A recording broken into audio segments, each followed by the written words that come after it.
have watched many games in a Mosheva football stadium that located very close to our high school, Bihar, in Petah Tikva, Israel. But we have never known the story behind this place until now, and we want to tell it to you.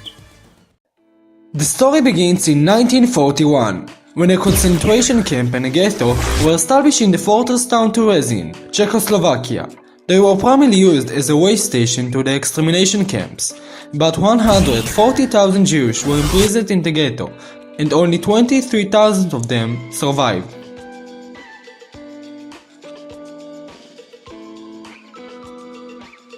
Despite the hunger, the crowdedness, and the forced work, the Jewish organized many educational and cultural activities with German approval. They had concerts, artists, lectures, and clandestine education for children. Furthermore, Terezin was the only ghetto that maintained a soccer league during World War II. The league was called Liga Terezin. It had management, working committees, and professional referees. It published results and statistics in the sport pages of the makeshift ghetto newspapers, written by Jewish children. Thousands of spectators watched a mixture of professional and amateur players in dozens of teams, which were named after the areas they worked, like the clothing warehouse, and also represented their favorite professional teams. Not surprisingly, the best team was Koche, the chefs, who had access to more food. The Terezin ghetto was truly one of a kind. The soccer gave the prisoners freedom, a chance to escape the harsh reality, by knowing that one day it will all come to an end. It was also entertainment for the Germans. They watched games, bet who will win, and even paid well players a salary, food portions.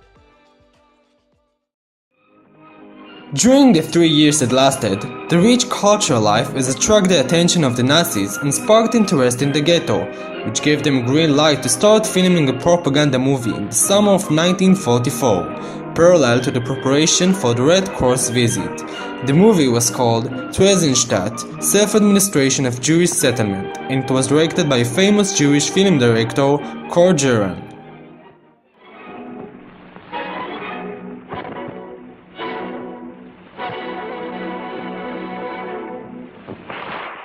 In addition to sugarcoat the reality, gardens were planted, houses were painted, and buildings were renovated, as a part of an overall strategy designed to fool the world.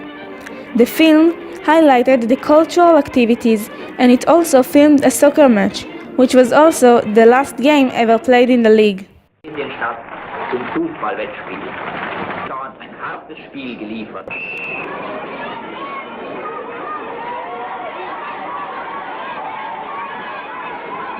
After completing the film, most of the cast and the director were deported to Auschwitz and were murdered in the gas chambers.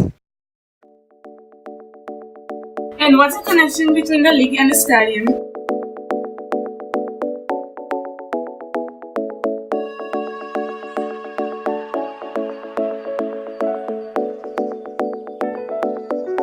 A month after the stadium opening, a memorable room was inaugurated to commemorate the league.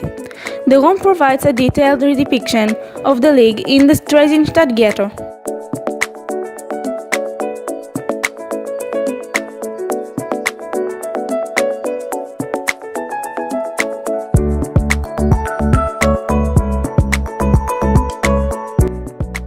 It was established by Beit Terezin, a museum which commemorates the history of the prisoners in Ghetto Terezin for Meir Shamir, the former owner of Hapoel Petah Tikva, whose grandfather and uncle were in Ghetto Terezin during the Holocaust. It is also used as an educational tool against racism and violence in football.